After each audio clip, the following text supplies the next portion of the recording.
It's Charlie's World. 안녕하세요, 찰리브라입니다. 얼마 전에 크립토 독이라는 사람하고 지금 앞에 나와 있는 크립토 요다라는 사람이 있는데, 이 사람도 잠깐 자기가 이 시장을 잠시 동안은 떠나겠다라는 얘기를 했어요. 그래서 이게 조금 전에 이 사진이 올라온 거거든요. 이 트윗을 올린 게. 그래서 떠나갔다고 해서 영원히 떠나는 건 아니죠. 근데 자기가 봤을 때 잠깐 동안은 자기가 여기에 잠시 머무르지 않는 게 낫겠다라는 생각을 했나봐요. 그렇게 판단을 내렸나봐요. 근데 자기가 생각했을 때 이게 5만 달러 정도 이상까지는 가지 않을까라는 생각에 관해서 자기는 변함이 없다. 네? 그리고 그게 시작일 거다라고 그런 얘기를 남겼어요. 그런 얘기도 있고, 그리고 지금 이제 홀딩하고 계신 분들, 홀딩하고 계신 분들이나 인내하고 계신 분들이 결국에는 좋은 결과가 올 거다라는 얘기를 했거든요. 근데 크립토 독이나 지금 보시면 크립토 요다 이런 사람들이 마찬가지로 시장을 바라보는 관점이 당분간이라는 거죠. 여기 보시면은 여기 for a while이라고 써 있잖아요.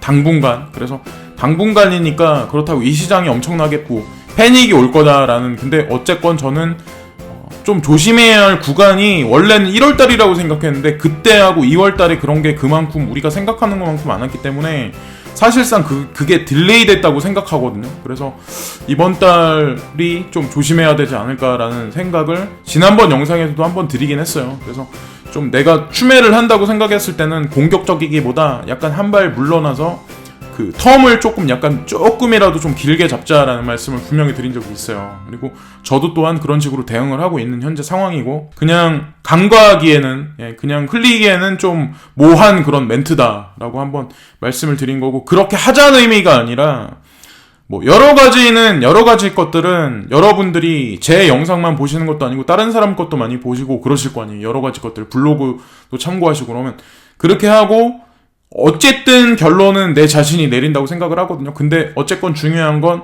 불장이 올 거라는 거에 관해서 시기가 문제지, 그거에 관해서 확신한다는 거죠. 지난번에 그러니까 2만 불 언저리였잖아요, 정고점이. 근데 저도 그 2배 이상이라고 저는 지금도 아직까지 생각을 하고 있거든요. 지금 잠정적으로는 좀 약간 다 우울하고 민감하고 이런 시장이긴 하지만 좀 인내를 하자, 한 번 더 말씀을 드리고, 여기 이거 같은 경우는 지난 6개월 동안에 그린 칼라 캔들이 나왔는데, 그린 칼라 캔들이 나온 거는 사실상 처음이 있었던 일이다. 그래서 이게 사실은 제가 불장이다 이렇게 말하기는 뭐하고, 지금까지 코인데스크, 코인텔레그래프 이런 데서도 사실 이거 같다 뉴스를 되게 많이 사람들이 만들었어요. 이 말 같다. 그래서 지난달이 그랬었긴 하지만 사실상 크립토독이나 크립토 요다 같은 그런 인물들이 그 이후에도 쭉 이렇게 자기가 봤을 때 차트를 보고 결론을 그런 사람들이 그렇게 내렸으면 저는 그것도 관가하지 못한다고 생각을 하거든요. 그래서 이 사람은 이런 식으로 얘기를 했지만, 어쨌건 긍정적이게 얘기는 했지만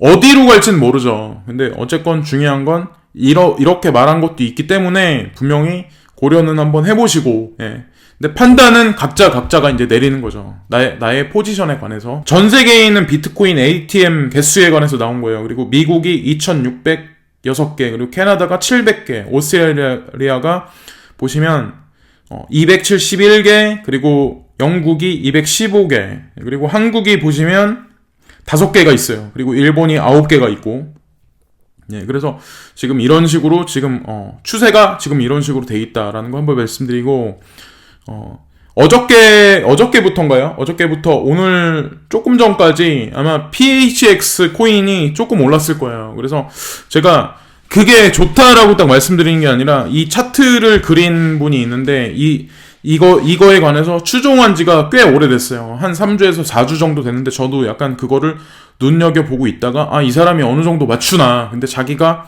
그런 말을 거기다 썼더라고요. 자기 이거 본지 3주에서 4주 됐고 50번 정도 확인했다. 근데 실제로 그 말대로 됐어요. 지금 조금 까지긴 했는데 제가 녹음하고 있는 시간이니까 사실 이게 실시간으로 변하잖아요. 그래서 진짜 282 사토시를 넘을까?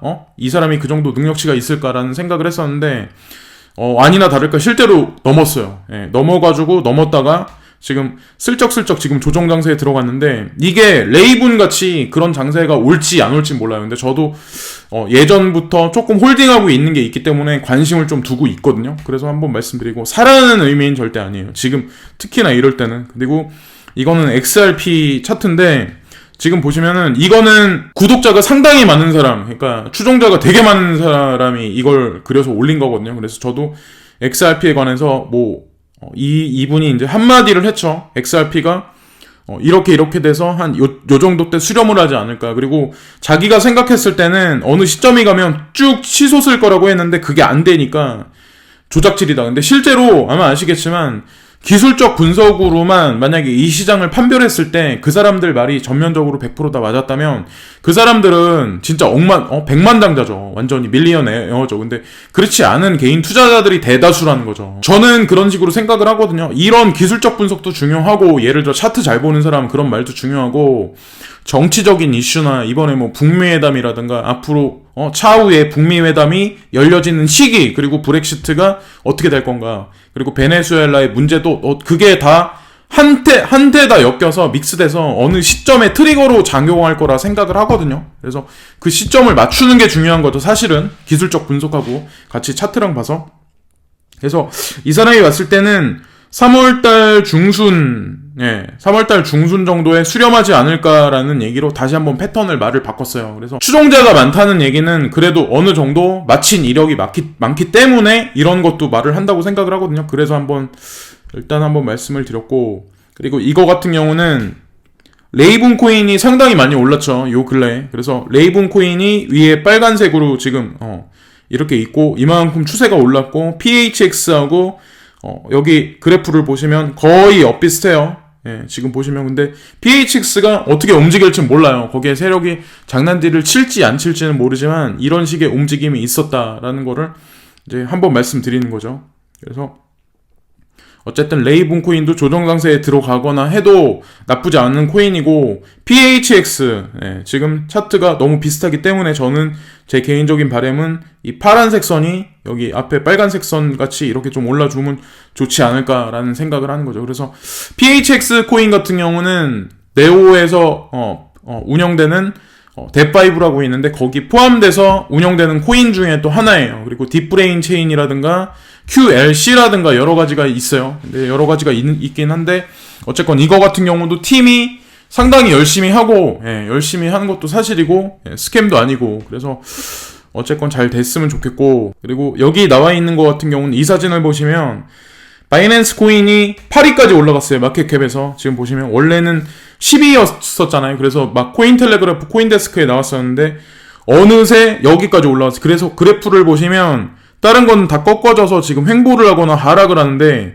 BNB만 이렇게 상승을 계속하고 하고 있죠. 근데 영원히 상승하는 게 없기 때문에 어느 시점이 가면 깊은 조정에 들어갈 수도 있어요. 근데 중요한 건 BNB 코인을 내가 보유하고 있다 그러면 사실상 저는 그런 생각을 하거든요. 만약에 이게 주식시장으로 따졌을 때 내가 BNB 코인을 가지고 있다 하면 사실은 바이낸스에 투자했다고 봐야 되는 거거든요. 그럼 바이낸스 값어치가 올라간다. 그럼 코인도 향후 예를 들어서 가격이 엄청나게 올라갈 거다라는 거에 관해서 얘기를 해주지 않나라는 생각을 하는 거죠. 지금이야 마켓캡도 작고 비트코인 기준으로 해서 지금 얼마 안 되잖아요. 비트코인 기준으로 해서 3,862달러잖아요. 그러니까 예를 들어 나중에 진짜 이게 2만 불, 4만 불, 5만 불 때까지 올라가면 여기 BNB 코인 같은 경우도 이게 얼마까지 올라가겠어요. 조셉영이 그런 얘기를 했어요. 조셉영도 마찬가지로 바이낸스 코인이 트론보다 값어치를 더 앞질렀다라는 그런 얘기를 했어요. 그래서 마켓캡이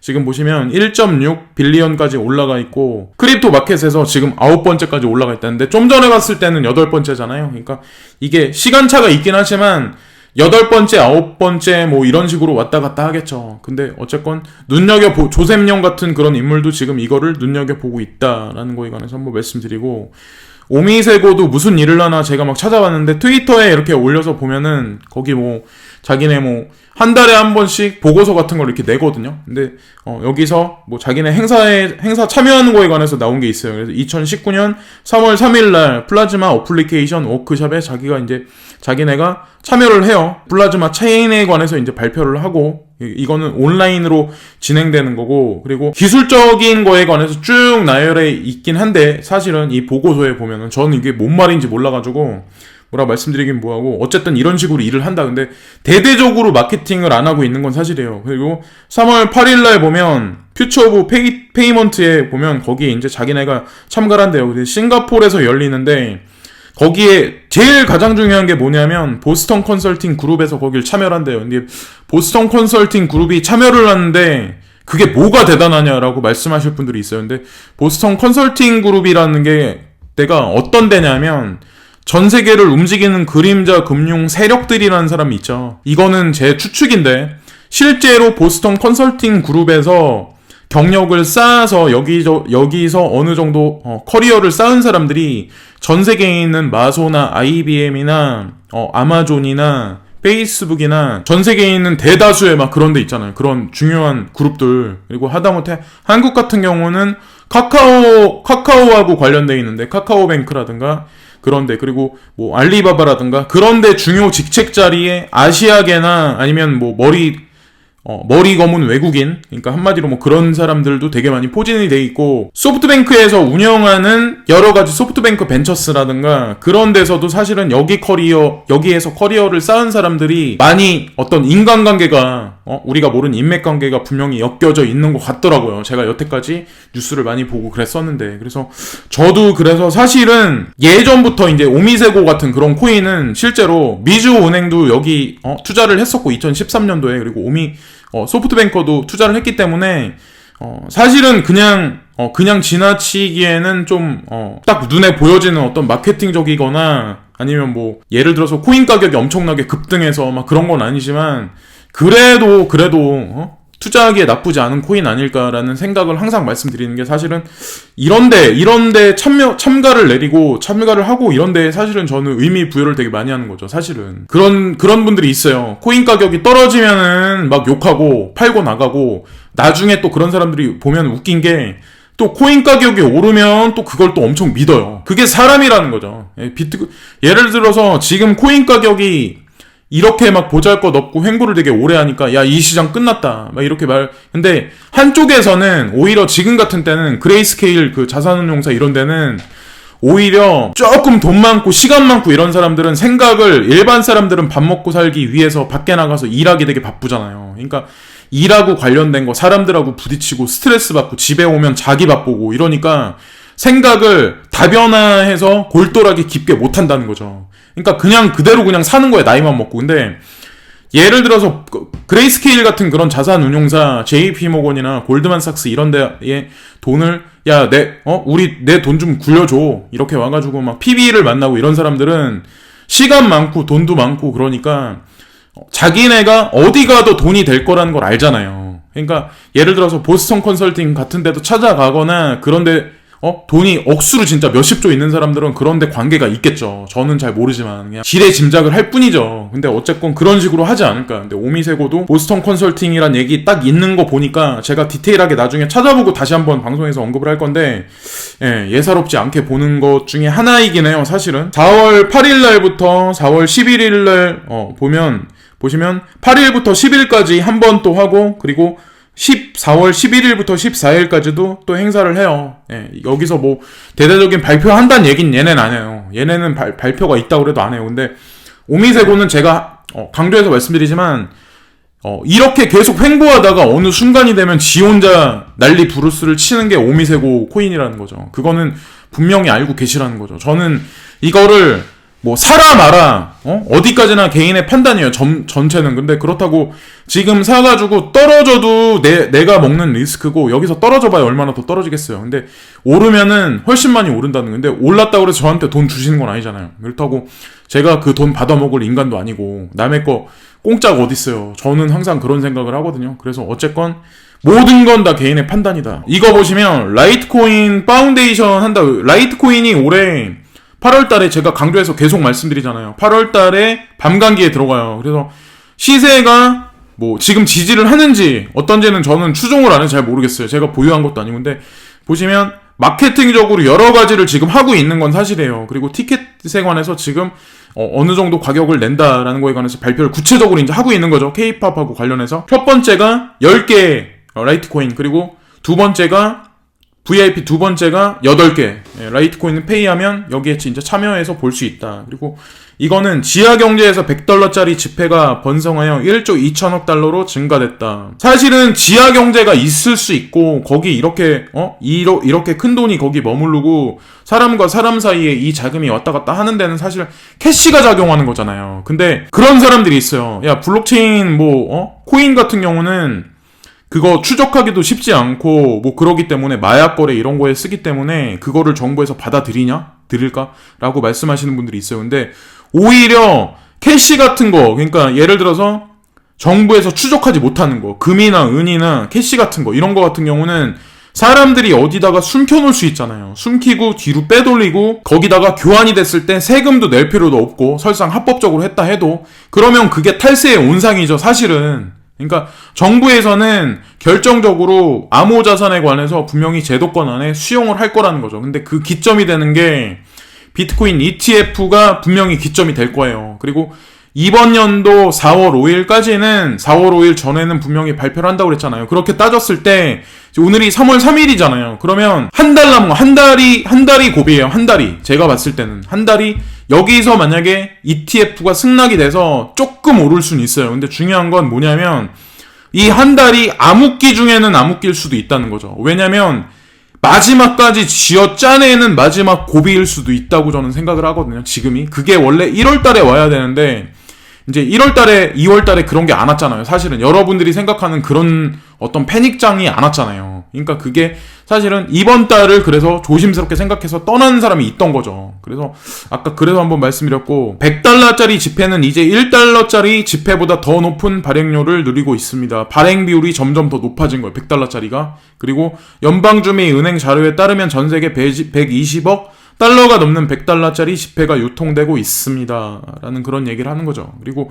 이게 양적 완화를 위해서 사실은 지금까지 이렇게 포진돼서 전 세계에 뿌려졌는지, 아니면 예를 들어 유로 같은 데도 어느 시점까지는 유로가 사실은 여긴 $100짜리 지폐가 가장 큰 거지만 유로는 훨씬 규모가 커요. 500유로인가 아마 그런 게 아마 있을 거예요. 700유로인가? 그래서 700유로짜리인가 아마 있을 거예요. 제일 큰 지폐 단위가. 그래서 그거를 지갑에다가 넣고 나라와 나라 사이를 오가면서 그 돈을 쓴 사람도 있어요. 탈세나 이런 거를 못 하잖아요. 왜냐면 그게 현금이잖아요. 그게 수표도 아니고 카드도 아니기 때문에. 그래서 그렇게 했던 사람이 있긴 있었어요. 그리고 예전에 그런 방법을 많이 썼었어요. 사람들이 고액권이 많이 나돌았을 때는. 그러니까 유로라는 데서도 유로에서 양적 완화를 중단을 시키면서는 사실은 고액권을 그거 한 거고, 연방준비은행에서도 마찬가지로 $100짜리 지폐 쓰게 하는 거를 2017년까지는 그랬을지 몰라도 양적 완화를 중단한 게 작년부터 사실은 줄이기 시작했잖아요. 양적 완화를 중단한 게. 그리고 올해도 사실은 중단돼 있는 거죠. 그리고 금리 갖다 장난질을 치기 시작을 했는데, 제가 이제 개인적으로 바라보는 건 뭐냐면, 여기 보시면 크립토 커런시의 가치가 화폐 통화의 가치보다 훨씬 더 작다는 사실 외에도 현금은 더 많은 익명성을 제공합니다. 라고 이 사람도 그런 얘기를 하잖아요. 이 기자도. 그리고 크립토 커런시를 사용하면 블록체인의 불변성 때문에 모든 트랜잭션이 기록되고 공개됩니다. 따라서 블록체인 분석 회사의 경우 모든 종류의 거래와 관련된 개인 및 조직을 추적할 수 있습니다. 그러면 이런 블록체인이나 암호화폐의 속성 때문에 사실은 국가에서는 이거 필요 없다라고 말은 하지만 뒷구녕에서는 스트럭처를 깔고 지금 작업을 하고 있다는 거죠. 국민은행에서 SK CNC에다가 오다를 줘서 자기네 어떤 그 페이먼트 시스템에 관해서 블록체인 관련해서 그 베이스를 깔아놓은 거, 그리고 하나은행이나 신한이나 예를 들어서 신한은행 오미세고 같은 경우 그런 식으로 여러 가지 어떤 그 관련된 그런 걸 보고, 그리고 카카오페이 하고 관련된 거, 그리고 카카오뱅크 인터넷 은행이 점점 더 전통적인 은행보다 조금 더 어떻게 보면 정부에서도 밀어주고 점점 더 사세 확장을 많이 하고 있는 어떤 일면의 여러 가지 것들은 사실은 정부한테 안 좋은 게 아니라 저 좋은 거죠. 택시도 보세요. 택시도 예를 들어서 인공지능이 가미돼서 카풀을 쓰면 개인 택시 기사한테는 분명 안 좋아요. 자기의 자리가 사라지니까. 근데 정부에서는 그런 택시들이 많아서 거기서 예를 들어서 캐시가 사라지잖아요. 그러면 세금도 예를 들어 지금보다 탈세하고 탈법을 하는 사람이 더 적어질 수 있어요. 그리고 주택에 관해서도 예를 들어서 투기는 사라지겠지만 지금보다 블록체인하고 관련돼서 집문서나 거기에 관련된 뭐 론하고 관련된 은행이 있다. 그러면 그거에 관련돼서 누굴 속이고 그러지 못하는데 거기서 얼마나 많은 세금을 더 정부에서 뜯어갈 수 있겠어요. 그러니까 임대사업자, 특히나 임대사업자 같은 경우 현금으로 받는 사람도 많으니까. 근데 그런 식으로 되지 않을까라는 생각을 하는 거죠. 이제. 그리고 이것도 마찬가지로 어떤 그런 개념인데, 여기 암호자산이 여기 보시면 배고픈 어떤 음악가들, 뭐 어떤 작가들에게 어떤 혁명을 가져다 줄 거다라는 어떤 그런 얘기예요. 아마 이 제목만 보시면 아마 어떤 얘기인지는 아마 아실 거예요. 우리는 모두가 다 음악에 관해서 하지만 우리는 그거에 관해서 돈을 지불하길 원하지 않는다. 아마 대부분의 분들이 아마 그러실 거예요. 그리고 그게 당연시했다고 아마 생각을 할 거예요. 나는 그냥 토렌트 사이트 아니면 웹하드에서 그냥 멜론을 그냥 다운받아서 그냥 공짜로 그냥 mp3에 넣어서 내 모바일 폰에 넣어서 그냥 들어. 차에다 그냥 껴가지고 그냥 mp3 그냥 들어. 아니면 뭐 cd에다 복사해서, 좀 연세 있으신 분들은 cd에다 복사해서 그냥 들어. 막 그렇게 여러 가지 방법으로 해서, 사실은 그게 음악가한테 지급되는 돈은 없잖아요. 근데 스트리밍 서비스가 지금 보시면, 여기 보시면 음악 산업이 지금 이런 식으로 변해왔다에 관해서, 그리고 그것과 지금 암호자산하고 블록체인과의 관련에 관해서 지금 도표가 나온 거거든요. 여기 보시면 음악 산업이 최고의 피크를 찍었을 때가 2000년도예요. 2000년도에 우리가 CD 같은 것도 되게 많이 샀잖아요. CD도 많이 샀고 카세트 테이프도 아마 그때는 있었을 거예요. 그때는 좀 샀었을 거예요. 근데 CD를 많이 샀죠. 그래서 그때 음반 업계가 되게 많은 돈을 많이 벌었을 거예요. 그때는. 근데 점점 줄어들었잖아요.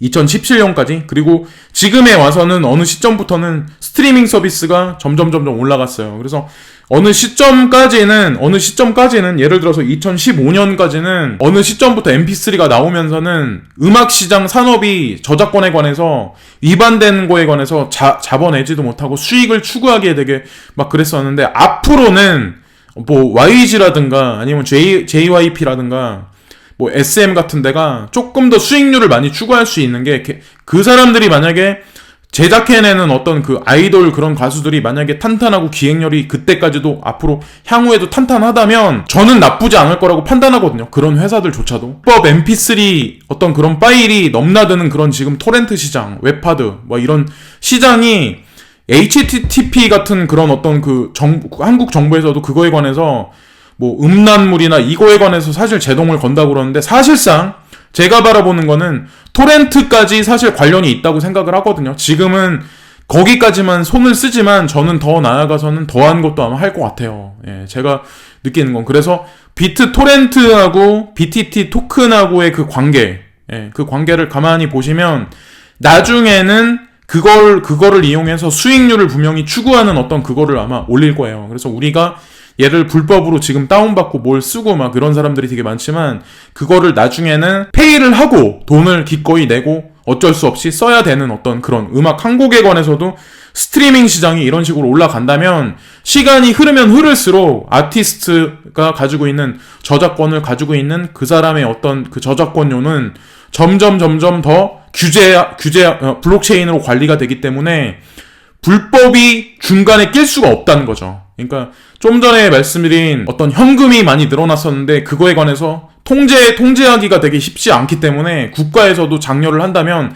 나중에 가서 자금의 이동이나 개인과 개인, 기업과 기업이 움직이는 그런 데서 탈세하고 이런 거에 시간이 흐르면 흐를수록 점점 더 되게 쉽지 않지 않을까라는 생각을 하는 거죠. 그리고 이거 같은 경우는 제2의 퓨어빗 사태 데이맥스 먹튀 사건이라 이런 식으로 이제 썼는데, 이분이 이제 저한테 연락을 하셨어요. 그래가지고 알고 지낸 지는 꽤 오래됐거든요. 제가 이제 코인 해서부터 초반 조금 지나서부터 이제 이분도 하셨었으니까. 근데 갑자기 연락 오셔가지고 이런 일이 있으니까 이것 좀 말씀해 주시면 안 되냐고 그래서 제가 말씀 들어보고 글을 좀 읽어봤는데, 이런 문제가 많이 발생 안 했으면 좋겠다. 그래, 우려돼서 이런 것 좀. 그래서 코인빗이라고 아마 그 사태를 아마 코인빗을 이렇게 인터넷에 쳐보시면 무슨 일인지 아마 아실 거예요. 제 방송 보시는. 그래서 뭐 인출에 관한 내용, 그거에 관해서 뭐 해결이 되지 않은 거에 관해 사람들이 시위를 했고, 그리고 뭐 밥차 문제도 있고, 그 동영상을 아마 보시면 어떤 내용인지 아마 이해를 하실 거고, 여기 보시면 DEYMEX 데이맥스라는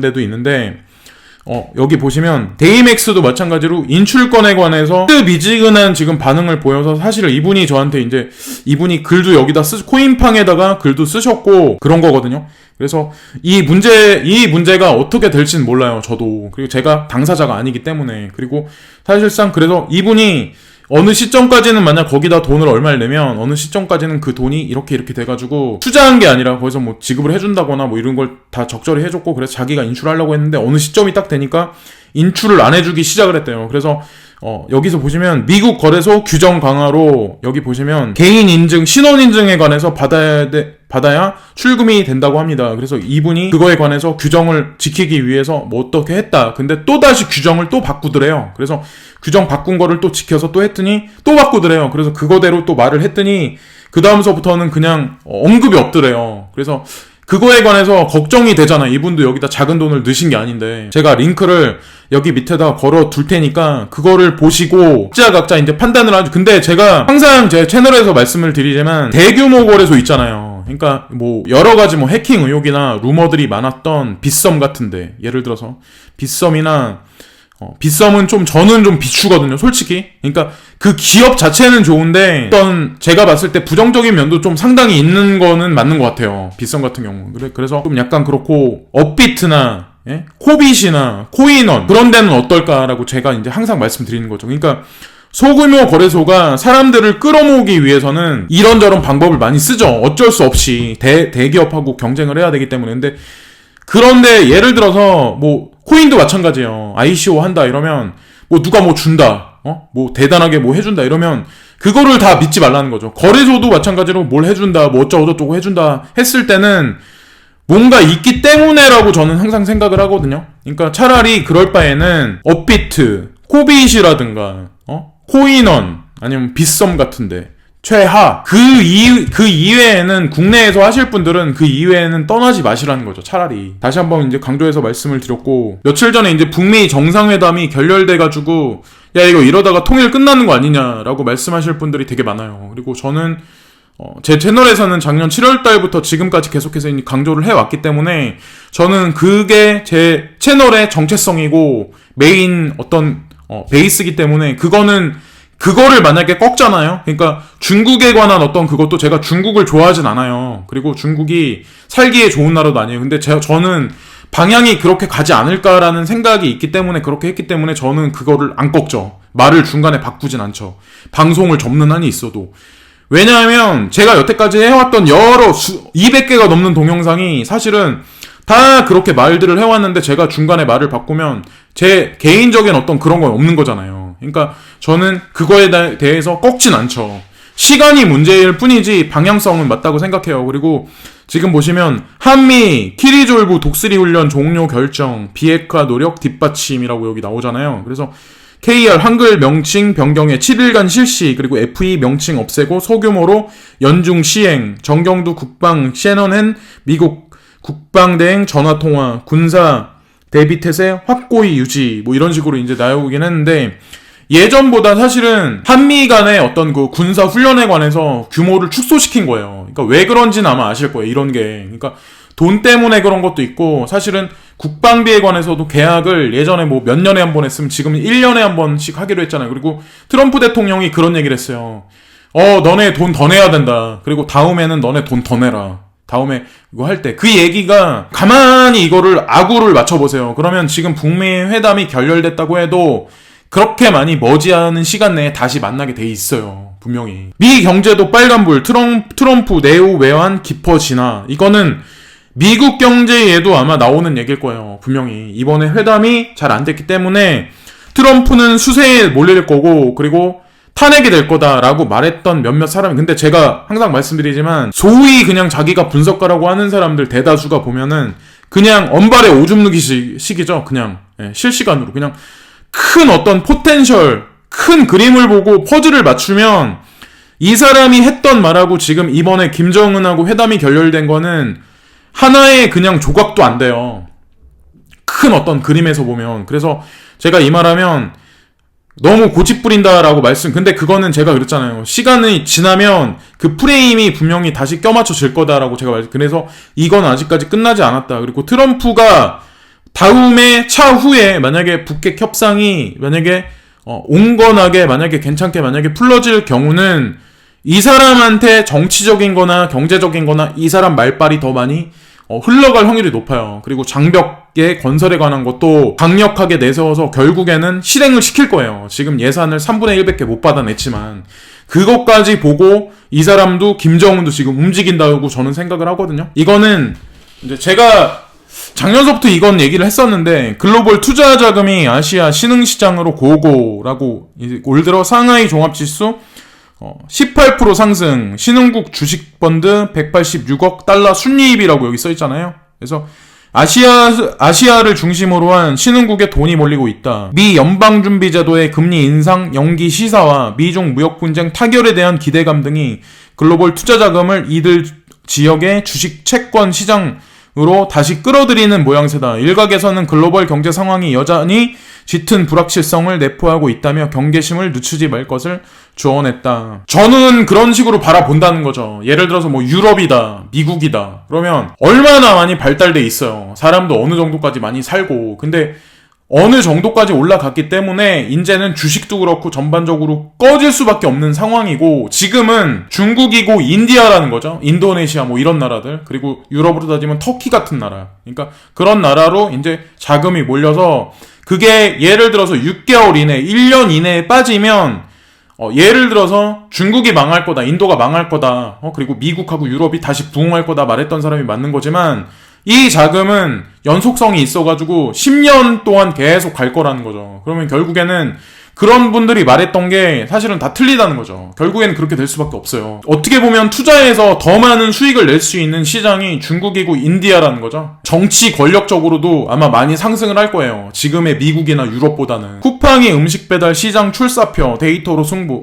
얘네들 뭐 새벽 배송 로켓 배송 뭐 이런 거 어쩌고저쩌고 하다가 지금 보시면 로켓페이까지 나온 상태에서 쿠팡 이츠라고 그래가지고 물류 네트워크 활용해 더 빠르게 배달. 보시면 쿠팡이 로켓 배송을 시작했을 때 받은 질문이랑 비슷하다. CJ에 대한 대한통운이 있는데 택배에서 뭘 잘 하겠다는 거야. 지마켓 같은 회사가 있는데 왜 하려는 거야 등 쿠팡은 맛있는 음식점을 섭외해 고객이 쉽게 선택해서 결제할 수 있게 할 것이다. 물류 네트워크를 활용해서 고객에게 더 빨리 가져다 줄 수 있도록 할 것이다. 이것이 쿠팡이 다른 배달 앱하고 다른 점이다.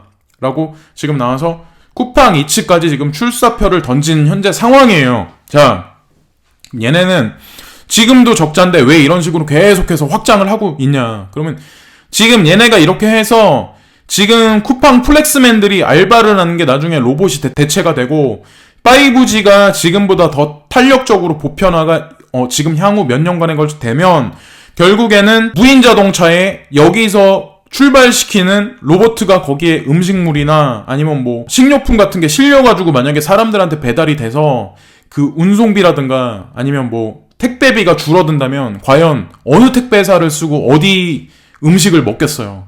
그러니까 거기까지 생각을 해서 지금은 이 ICT 플랫폼의 데이터베이스를 지금 계속해서 짜오고 있고 손해를 보면서까지도 지금 쿠팡에서는 대대적으로 마케팅을 하고 있는 거죠. 쿠팡은 음식 배달을 어떻게 할까? 윤곽 잡혀가는 쿠팡 이츠. 쿠팡 이츠는 음료와 음식을 사전 주문 결제해 매장에서 대기 시간을 줄이는 스타벅스, 사이렌 오더와 비슷한 서비스로 예고됐으나 실제 모델은 음식 배달 중계를 포함한 서비스로 실체가 드러나는 중이다. 지난 28일 쿠팡 잠실 사옥에서 열린 개발자 채용 행사 테크 오픈 하우스에서 쿠팡 이츠의 대략적인 비전과 방향성이 쿠팡은 왜 음식 배달에 손을 댈까? 쿠팡이 음식 배달 서비스를 준비한다는 소식이 전해지자 많은 사람들이 의문을 가졌다. 쿠팡이 왜 굳이 음식 배달을 하나가 첫 번째, 쿠팡이 음식 배달을 잘할 수 있나가 두 번째다. 전 세계 배달 시장 규모가 약 40조, 그리고 오는 2030년까지 400조의 규모를 성장할 것으로 추정된다. 매년 20% 이상 성장하고 있다. 한국 시장은 성장 속도가 더욱 빠르다. 매년 60% 이상 성장한다. 보시면 아시겠지만 배달통이라든가 배달의 민족 이런 데도 결국에는 저는 분명히 어떤 뭐 연관관계가 분명히 있을 거라 생각을 하거든요. 지금이야 뭐 예를 들어서 이거하고 예를 들어 음식 배달하고 지금 쿠팡에서 하는 행태가 틀리다고 이렇게 말씀하시는 분들이 많지만, 쿠팡에서 일하는 대다수의 위에 상부에 있는 직원들, 아마존에서 일했었던 전 직원들이 상당히 많이 포진돼 있어요. 그러니까 우리가 흔히 보는 쿠팡 배달 하시는 분들 같은 경우는 한국 분들이 많지만, 위에서 경영적으로 움직이는 그런 수뇌부 같은 경우는 거기 직원들이, 그러니까 외국 분들이 되게 많다는 거죠. 생각보다. 사실은 손정희란 사람은 아시아인이긴 하지만 마인드 자체는 사실 글로벌하게 움직이는 사람이잖아요. 중국 사람, 일본 사람, 미국 사람을 가리지 않는 그런 마인드잖아요. 근데 그렇게 마음을 먹고 시장을 그렇게 바라봐야 한다고 생각을 해요. 그러니까 지금이야 적자이긴 하지만 그런 식으로 움직이지 않을까. 우버도 마찬가지로 손정희 회장이 가지고 있는 건데, 우버나 뭐 예를 들어서 그랩이나 디디 출신 같은 거, 그런 여러 가지 차량 공유 업체들이 결국에는 배달하고 관련돼 있는 여러 가지 그 서비스를 하게 되잖아요. 그러면 손정희가 그리는 그림의 어떤 그런 맥락에서는 그것들이 다 결국에는 인공위성을 통한 클라우딩 컴퓨터 시스템으로 인해서 결국에는 그런 것들이 모두가 다 연결이 될 거라는 거죠. 그래서 그 작업을 지금은 하고 있는 거죠, 사실은. 보스턴 다이내믹스 같은 데도 소프트뱅크에서 인수를 했을 때는 사실은 그런 로봇하고 관련해서 여러 가지 것들을 생각하기 때문에 저는 인수했다고 생각을 하거든요. 그래서 그 그림을 그런 식으로 맞춰보면 재미난 그림이 있지 않을까. 그리고 소뱅에서 투자한 코인이 뭘까? 라고 생각을 하시고 그런 분도 있겠지만, 제 채널을 계속 보고 기사를 보고 하셨던 분들은 그 코인이 뭐라는 건 아마 결론을 지어서 아마 아실 거예요. 근데 왜 안 올라? 라고 저한테 이제 말씀하시면, 우리는 예를 들어서 코인을 조금 사가지고 적자를 좀 보지만, 손정희 같은 사람은 그런 기업을 쿠팡에다가 지금 넣어서 깔아앉은 돈, 지금까지. 그리고 예를 들어서 자기가 지금 운영해서 우버라든가 여러 가지 것들 지금 적자 노선으로 돌아선 것도 되게 많아요.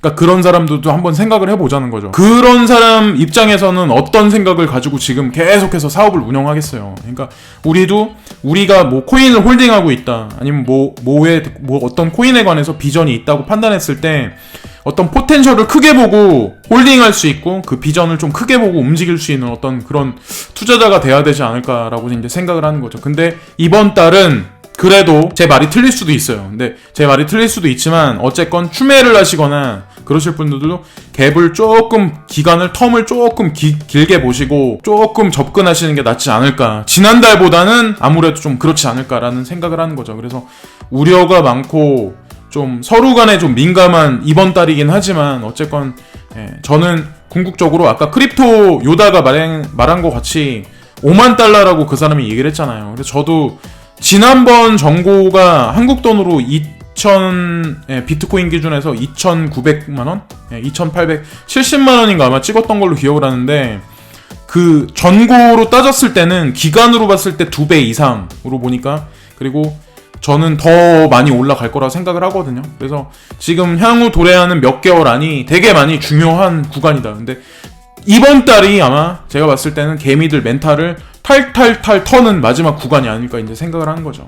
왜냐, 4월 5일까지 비트코인 ETF에 관해서, 그거에 관해서 판결을 내리겠다고 분명히 얘기를 했어요. 근데 이번이 리젝 당한 게 2번이 끝났고 이번이 3번째거든요. 근데 보통은 모든 여러 가지 것들을 아시겠지만 우리 속담에도 그런 게 있잖아요.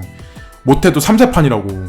그래서 3번째이기 때문에 저는 한번 기대를 걸어볼게요. 지금까지 찰리 브라운이었고요. 구독과 좋아요 부탁드리고 오늘도 즐거운 하루 되세요. 항상 감사합니다.